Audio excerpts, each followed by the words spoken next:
Hello friends, स्वागत है आप सभी का math in magic tips YouTube channel में। फ्रेंड्स, आज की इस वीडियो में हम आप सभी को बताने वाले हैं कक्षा 10वीं मैथ का ऐसे इंपॉर्टेंट क्वेश्चन जो कि आपके मैट्रिक बोर्ड एग्जाम के लिए काफी इंपॉर्टेंट है। आज की इस वीडियो सीरीज में हम लोग जितना भी क्वेश्चन देखने वाले हैं वो सभी क्वेश्चन माध्यमिक तथा बहुलक चैप्टर से लिए गए हैं। तो चलिए फ्रेंड्स, बिना समय गवाए पहला क्वेश्चन का सोल्यूशन देख लेते हैं। है दोस्तों, जैसा कि आप सभी मोबाइल स्क्रीन पे पहला सवाल क्वेश्चन नंबर 1 को देख पा रहे हैं। क्वेश्चन नंबर 1 में दिया गया है कि दिए गए आंकड़े का मान ज्ञात करें। और एग्जाम पेपर में आप सभी को इस प्रकार से एक आंकड़ा दिया जाएगा जिसमें आप सभी से पूछा जाएगा कि दिए गए बटन का माध्य ज्ञात करें या दिए गए आंकड़े का माध्य ज्ञात करें। इस प्रकार से वर्ग अंतराल दे दिया जाता है, इस प्रकार से ब्रह्मवर्ता दे दिया जाता है और आपको पूछा जाता है कि आप सभी इसका माध्य ज्ञात करके बताइए। तो आसान तरीका माध्य ज्ञात करने का ये है कि सबसे पहले हम लोग वर्ग चिन्ह अर्थात x का मान ज्ञात करते हैं। अब आपके मन में ये आ रहा होगा कि भाई साहब, ये जो x का मान होता है वो हम कैसे ज्ञात करते हैं। तो आसान भाषा में जान लीजिए, वर्ग अंतराल के जो अंतराल होते हैं ये दोनों को जोड़कर हम लोग 2 से भाग लगाते हैं तो वर्ग चिन्ह अर्थात x का मान हमें प्राप्त होता है। फॉर एग्जाम्पल 10 में 0 को ऐड कर लेंगे तो कितना होगा, 10 होगा। 10 में 2 से भाग लगा के देख लीजिए तो 5 आएगा। तो आप यहाँ पे कितना लिखने वाले हैं, 5 लिखने वाले हैं। सेम टू सेम उसी प्रकार से आपको क्या करना है, यहाँ पे देख लीजिए 20 में 10 को ऐड करते हैं तो कितना होता है, 30 होता है। 30 में 2 से भाग लगा दीजिएगा तो जाहिर सी बात है यहाँ पे कितना आएगा दोस्तों, तो 15 आ जाएगा। उसी प्रकार से यहाँ पे है 20 से 30 है तो 30 20 50 होता है। 50 में 2 से भाग लगाते हैं तो 25 होता है। तो यहाँ पे हम लोग 25 लिखने वाले हैं। उसके बाद में यहाँ पे 40 और 30 70 होता है। 70 में 2 से भाग लगा के देख लीजिए तो यहाँ पे आ जाएगा 35। उसी प्रकार से 40 में हम लोग 50 को ऐड करेंगे, 90 होता है। 90 में 2 से भाग लगा के देख लीजिए तो ये 45 दूनी 90 अर्थात 45 आता है। तो हम लोग यहाँ पे 45 इस प्रकार से लिख देंगे। तो यहाँ पे हम लोग क्या किए हैं कि दिए गए आंकड़े का मान ज्ञात करने के लिए हम लोग वर्ग चिन्ह अर्थात x का मान तो लिख लिए हैं। उसके बाद में हम लोगों को क्या ज्ञात करना है, f गुने x अर्थात fx। तो fx का मान ही होता है कि f का मान गुने x का मान अर्थात ब्रह्मवर्ता का मान गुना वर्ग चिन्ह का मान। तो हम लोग सामने सामने इस प्रकार से मल्टीप्लिकेशन करने वाले हैं, गुना करने वाले हैं। तो 5 में 5 से गुना करते हैं तो कितना होता है, तो ये 25 होता है। उसके बाद में 15 में 10 से गुना करते हैं तो आप सभी को मालूम होगा कि 15 में 10 से गुना करने पे कितना होता है, तो 150 होता है। उसके बाद में 25 में 25 से गुना करना है, बहुत ही सिंपल है। 25 में 25 से गुना करने पे ये 625 आ जाता है। उसी प्रकार से हम लोग 35 में गुना करेंगे 5 से। दोस्तों 35 में 5 गुना करने पे 175 आ जाता है। और 45 में गुना करना होगा हमें 11 से। दोस्तों 45 में 11 से गुना करने पे 495 होता है। तो हम लोग यहाँ पे 495 लिख देंगे। उसके बाद में क्या करना है हमें कि हमको तो ज्ञात करना है माध्य का मान, हमें माध्य ही ना ज्ञात करना है। तो माध्य ज्ञात करने का आसान फॉर्मूला होता है कि सिग्मा fx बटा सिग्मा f। इस प्रकार से इसका फॉर्मूला आता है। तो अगर आप फॉर्मूला को देखेंगे तो इसमें आपको मान चाहिए सिग्मा fx का मान, उसके बाद में आपको चाहिए सिग्मा f का मान। तो दोस्तों अगर ब्रह्मवर्ता को जोड़ लेते हैं ना, तो ब्रह्मवर्ता को जोड़ने पे जो हमें मान की प्राप्ति होती है वो सिग्मा f का मान होता है। फॉर एग्जाम्पल 5 10 25 5 11 को जोड़ लेंगे तो सिग्मा f का मान हमारा 56 आ जाएगा। उसी प्रकार से यहाँ पे जो fx का मान होता है ये सभी को काउंट कर लेते हैं तो हमें जो मान की प्राप्ति होती है वो सिग्मा fx का मान होता है। यहाँ पे 25 150 625 175 495 इन सभी संख्याओं को जुड़ने पे हमें जो प्राप्त संख्या होगा वो 1470 होगा। तो हमने क्या किया कि सबसे पहले x निकाले, उसके बाद में fx अर्थात गुना किए हैं, fx वाले को जोड़ दिए हैं तो 1470 आ गया है।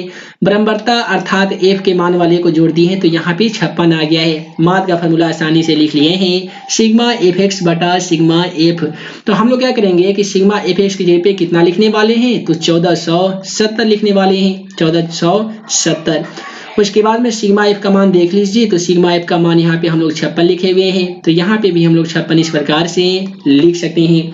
उसके बाद में क्या करेंगे कि यहाँ पे 1470 है, उसके बाद में यहाँ पे 56 है, इसमें हम लोग भाग लगा देंगे। तो भाग लगा देते हैं तो ये 26.25 आता है। इस प्रकार से 26.25 आ जाता है जो दिए गए आंकड़े का माध्य प्राप्त होता है। उम्मीद है कि आप सभी को समझ में आ गया होगा कि इस प्रकार से वर्ग अंतराल और ब्रह्मवर्ता दे देने पर माध्य किस प्रकार से निकाले जाते हैं। आइए हम आप सभी को एक ऐसा क्वेश्चन बताते हैं जो पिछले मैट्रिक एग्जाम में बहुत बार पूछे गए हैं और इस बार भी उम्मीद जताया जा रहा है कि ये सवाल आपके एग्जाम में आ सकते हैं। तो वो जो सवाल है कुछ इस प्रकार से है, दे दिया जाता है कि दी गई आंकड़े का माध्य 18 है तो अज्ञात ब्रह्मवर्ता f का मान ज्ञात करें, यानी लुप्त ब्रह्मवर्ता f का मान आप सभी को ज्ञात करके बताना होगा। काफी सिंपल सवाल है। वर्ग अंतराल में दिया गया है 11 से 13 दिया गया है, 13 से 15, 15 से 17, 17 से 19 और 19 से 21 दिया गया है। उसके बाद में 21 से 23, 23 से 25 दिया गया है। यहाँ पे इस प्रकार से ब्रह्मवर्ता अर्थात f का मान दे दिया गया है। अब हम लोग क्या करेंगे कि सबसे पहले वर्ग चिन्ह ज्ञात करेंगे पिछले वाले क्वेश्चन के जैसा। तो पिछले वाले क्वेश्चन में आपने सीखा कि वर्ग चिन्ह ज्ञात करने के लिए हम लोग क्या करते हैं, वर्ग अंतराल के दोनों संख्याओं को जोड़कर 2 से भाग लगाते हैं। यानी 11 से 13 है तो हम लोग करेंगे 11 + 13 भागा 2 करते हैं, ऐसा ही ना करते हैं। तो इससे क्या होता है कि 3 और 1 4 होता है, 1 1 2, इसमें 2 से भाग लगा देते हैं तो 12 दूनी 24, ये कितना आ जाता है 12 आ जाता है। तो यहाँ पे हम लोग वर्ग चिन्ह वाले खंड में लिख देंगे ये कितना आ गया, तो 12 आ गया है। उसी प्रकार से 13 में 15 को ऐड करेंगे, इसमें 2 से भाग लगा देंगे तो ये कितना होता है 28 होता है। 28 में 2 से भाग लगाते हैं तो ये 14 होता है। उसी प्रकार से कितना आएगा दोस्तों, ये 16 आ जाएगा, ये आएगा 18, ये आएगा 20 दोस्तों, ये आ जाएगा 22 और अंतिम वाला आएगा 24। आई होप आप सभी को समझ में आ रहा होगा। ये दोनों संख्याओं को हम लोग जोड़कर 2 से भाग लगाए हैं तो हमारा वर्ग चिन्ह अर्थात x का मान की प्राप्ति हो गई है। उसके बाद में यहाँ पे दिया गया f(x) और f(x) का मान ही होता है f गुने x का मान, यानी सामने सामने आप सभी को मल्टीप्लिकेशन करना होगा अर्थात गुना करना होगा। चलिए आसानी तरीके से हम लोग गुना कर लेते हैं। उसके बाद में इसका f का मान ज्ञात कर लेते हैं। 7 में 12 से गुना करते हैं तो कितना होता है, उम्मीद है आप सभी को मालूम होगा कि 12 सते 84 होता है। उसी प्रकार से 14 में 6 से गुना करते हैं तो 14 छक्के कितना होता है, तो 84 होता है। अब यहाँ पे 9 में 16 से गुना करते हैं तो 16 9 कितना होता है, तो 144 होता है। उसी प्रकार से 13 में हम लोग 18 से मल्टीप्लिकेशन करेंगे तो हमारा जो संख्या प्राप्त होगा वो 234 प्राप्त होगा, तो यहाँ पे 234 लिखेंगे। अब यहाँ पे 20 में हमको f से गुना करना है। जैसा कि आप सभी को बताया जाता है x में अगर 5 से गुना करते हैं तो ये गुना नहीं होता है, केवल 7 साथे लिखते हैं, 5x लिखते हैं। उसी प्रकार से 6 में अगर f से गुना करते हैं तो ये मल्टीप्लिकेशन नहीं होगा, केवल साथे लिखेंगे 6f। तो यहाँ पे जब f में हमको गुना करना है 20 से तो ये मल्टीप्लिकेशन तो होगा नहीं, तो क्या करेंगे 20f एक साथ इस प्रकार से लिख सकते हैं। उसके बाद में क्या करेंगे कि 22 में हमको गुना करना है 5 से, तो 22 5 कितना होता है, तो आप सभी को मालूम होगा 110 होता है। 24 में 4 से गुना करना है तो देख लीजिए 4 दूनी 16 और 4 दूनी 8 और 1 9 होता है, यानी 96 होता है। तो इस प्रकार से हम लोग क्या किए हैं कि वर्ग चिन्ह x का मान ज्ञात कर लिए हैं। उसके बाद में f(x) का मान हम लोग ज्ञात कर लिए हैं। हमको ज्ञात करना है माध्य, और माध्य ज्ञात करने का फॉर्मूला आप सभी को हम बता ही दिए हैं कि माध्य बराबर क्या होता है, तो सिग्मा f(x) बटा सिग्मा f होता है। तो पिछले वाले क्वेश्चन से थोड़ा सा ये क्वेश्चन अलग है, इसलिए अलग है कि पिछले वाले क्वेश्चन में माध्य का मान नहीं दिया गया था, लेकिन आप क्वेश्चन में यहाँ पे देख पाएंगे तो दिया गया माध्य 18 है। तो जहाँ पे माध्य दे दिया गया है वहां पे हम लोग क्या करेंगे, माध्य की जगह पे 18 उसका संख्या लिख लेंगे। उसके बाद में हमें चाहिए सिग्मा f(x) का मान। आप सभी को पिछले वाले क्वेश्चन के माध्यम से बता दिए हैं कि ये जो f(x) का मान होते हैं f गुने x, इस सभी संख्याओं को जोड़ देते हैं तो जो चीज हमें प्राप्ति होती है वो सिग्मा f(x) का मान प्राप्त होती है। तो यहाँ पे हम लोग क्या करेंगे कि ये सभी संख्याओं को जोड़ देंगे सिवाय 20f को। तो 20f को सबसे पहले यहाँ पे हम लोग लिख लेते हैं 20f। 20f के अलावा ये जितने भी प्रकार की संख्याएं हैं ये सभी संख्याओं को जोड़ने पे 752 आता है। तो हम लोग यहाँ पे लिख लेते हैं 752। ये किसका मान हो गया, तो ये सिग्मा f(x) का मान हो गया है। उसके बाद में दोस्तों हम लोग क्या करेंगे कि ये जितने भी ब्रह्मवर्ता में जितने भी संख्याएं दी गई है ये सभी संख्याओं को ऐड करेंगे सिवाय f को, यानी प्लस f को सेम टू सेम लिखेंगे और बाकी के जितने भी संख्याएं हैं ये सभी को जोड़ देंगे। सभी संख्याओं को जोड़ने पे 44 आता है, जो हमारा सिग्मा f का मान हो जाता है। तो हम लोग क्या करेंगे कि दिया गया सिग्मा f(x) का मान, तो सिग्मा f(x) की जगह पे दोस्तों हम लोग लिखेंगे 752 प्लस 20f। आइए लिख लेते हैं 752 प्लस 20f लिखने वाले हैं। और बटा में आप देखेंगे तो दिया गया सिग्मा f का मान, तो सिग्मा f का मान कितना है 44 प्लस f है। तो आप यहाँ पे लिख सकते हैं 44 प्लस f लिख सकते हैं। उसके बाद में हम लोग क्या करेंगे, इस प्रकार से क्रॉस मल्टीप्लिकेशन इसमें करने वाले हैं, यानी 752 प्लस 20f में 1 से गुना करेंगे और 44 प्लस f में 18 से गुना कर देने वाले हैं। तो गुना करके काफी सिंपल से गुना कर लेते हैं। हम लोग क्या करते हैं कि लिख लेते हैं 44 प्लस f, इसमें हमको गुना करना है 18 से, और 752 प्लस 20f में 1 से गुना कर भी दीजिएगा तो कोई फर्क नहीं पड़ने वाला।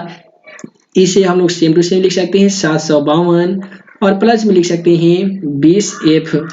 सो है दोस्तों, हम लोग क्या करने वाले हैं कि 18 में 44 से गुना कर देंगे। जैसा कि आप सभी को मालूम होगा कि 18 में 44 से गुना करने पे 792 आता है। तो यहाँ पे हम लोग 792 इस प्रकार से लिख सकते हैं, प्लस यहाँ पे 18 में अगर f से गुना कर भी देंगे तो कितना होगा, तो 18f हो जाएगा। और यहाँ पे 752 दिया गया है, इसे हम लोग सेम टू सेम लिख सकते हैं और 20f को सेम टू सेम लिखने वाले हैं। उसके बाद में जैसा कि आप सभी को मैथ का तो नियम मालूम होगा, कोई भी संख्या प्लस में है बराबर की तरफ जाने पे माइनस में हो जाता है, माइनस वाली संख्या बराबर की तरफ जाने पे प्लस हो जाता है, गुना वाला भाग में चेंज हो जाता है और भाग वाला जाकर चेंज हो जाता है गुना में।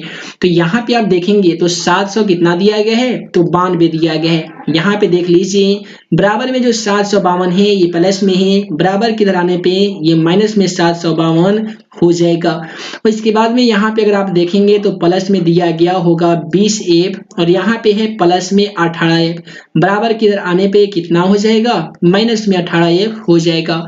उसके बाद में हम लोग क्या करने वाले हैं कि 792 में से 752 को माइनस करेंगे, घटाएंगे। तो 2 में से 2 घटता है तो 0 बचता है, 9 में से 5 घटता है तो 4 बचता है, और 7 में से 7 घटता है तो 0 बचता है, यानी 40 बचेगा। और 20f में से 18f को घटा लीजिएगा तो जाहिर सी बात है 2a बचेगा। उसके बाद में थोड़ा सा सॉल्यूशन और है, उम्मीद है आप सभी कर ही लेंगे। सो है दोस्तों, उसके बाद में क्या होगा कि a बराबर यहाँ पे 40/2 हो जाएगा। इसे आप सभी आसानी तरीके से 20 दूनी 40 घटा सकते हैं, यानी लुप्त बराबरता a का जो मान आ गया है वो 20 आ गया है। आई होप आप सभी को समझ में आ गया होगा। तो आइए फ्रेंड्स, इसी प्रकार से अगला सवाल क्वेश्चन 3 का सॉल्यूशन कर लेते हैं। यहाँ पे अगर आप सभी क्वेश्चन 3 को देखेंगे तो क्वेश्चन 2 की जैसा ही क्वेश्चन दिया गया है कि दी गई बटन का समानांतर माध्य 50 है तो लुप्त बराबरता f का मान ज्ञात कीजिए। यहाँ पे आप देखेंगे तो पिछले वाले क्वेश्चन के जैसा यहाँ पे वर्ग अंतराल भी प्राप्त है, हमें बराबरता भी दे दिया गया है जिसमें एक लुप्त बराबरता f का मान ज्ञात करना है। तो सबसे पहले हम लोग क्या करेंगे, पिछले वाले क्वेश्चन से समझते आ रहे हैं कि सबसे पहले हमको वर्ग चिन्ह अर्थात x का मान ज्ञात करना पड़ता है। x का मान कैसे ज्ञात करते हैं, तो क्या करते हैं, जो वर्ग अंतराल होते हैं ये दोनों को जोड़ देते हैं और इसमें हम लोग 2 से भाग लगा देते हैं। यानी 0 में अगर आप 20 को ऐड कीजिएगा, इसमें 2 से भाग लगाइएगा तो कितना होगा, 20/2 कट के ये 10 आएगा। तो यहाँ पे आप आसानी तरीके से 10 लिख सकते हैं।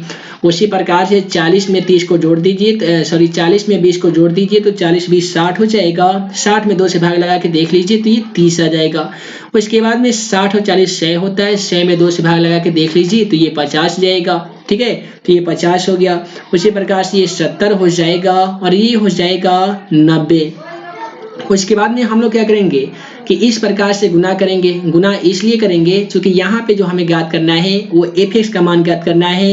fx का मतलब ही होता है f का मान गुने x का मान होता है। यानी 17 में 10 से गुना करेंगे तो कितना होगा, तो ये 170 हो जाएगा। उसी प्रकार से 30 में f से गुना करके देख लीजिए तो ये 30f होता है। 32 में 50 से गुना करके देख लीजिए तो कितना होता है, तो ये दोस्तों 1600 होता है। तो इस प्रकार से हम लोग 1600 लिखने वाले हैं। 24 में हम लोग गुना करेंगे 70 से, तो 24 में 70 से गुना करने पे कितना होता है, तो दोस्तों ये होता है 1680। तो यहाँ पे हम लोग 1680 लिखने वाले हैं।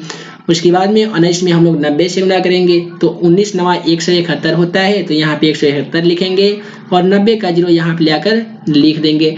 तो इस प्रकार से हम लोग वर्ग चिन्ह x का भी मान ज्ञात कर लिए हैं, fx का भी मान हम लोग ज्ञात कर लिए हैं। पिछले वाले क्वेश्चन के माध्यम से आप समझे थे कि ये जो मान होता है वो सिग्मा fx का मान होता है। तो यहाँ पे जितनी भी संख्याएं दी गई है सभी को हम लोग ऐड करेंगे सिवाय 30f को छोड़ के। तो यहाँ पे पहले हम लोग प्लस 30f लिख लेते हैं और 30f के अलावा ये जितने भी 4 संख्याएं बची हुई है ये सभी को अगर हम लोग ऐड कर दे तो ये 5160 होता है। जो कि हमारा सिग्मा एफ एक्स का मान प्राप्त हो जाता है। उसके बाद में अगर हम बराबरता को जोड़ देंगे तो ये सिग्मा एफ का मान होगा। तो बराबरता में भी हम लोग क्या करेंगे, एफ को छोड़ देंगे, बाकी संख्याओं को ऐड करेंगे। तो बाकी संख्या यहाँ पे 92 है और यहाँ पे दोस्तों संख्या क्या है, तो ये एफ है, तो यहाँ पे हम लोग एफ लिख लेंगे। उसके बाद वाले पिछले वाले क्वेश्चन में हम लोग क्या किए कि माद का फॉर्मूला यहाँ पे लिखे थे, तो यहाँ पे भी हम लोग उसी वही काम को दोहराने वाले हैं। लिखेंगे माद बराबर सिग्मा एफ एक्स बटा होता है सिग्मा एफ होता है।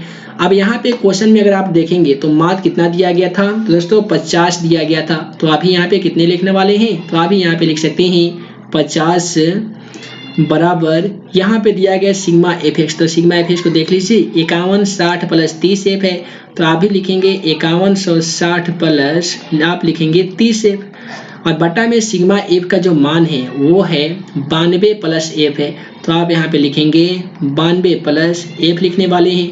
अब इस प्रकार से आप सभी को क्रॉस मल्टीप्लिकेशन कर देना होगा। है दोस्तों 5160 प्लस 30 एफ में 1 से गुना करके देख लीजिए, कोई परिवर्तन नहीं होने वाला है।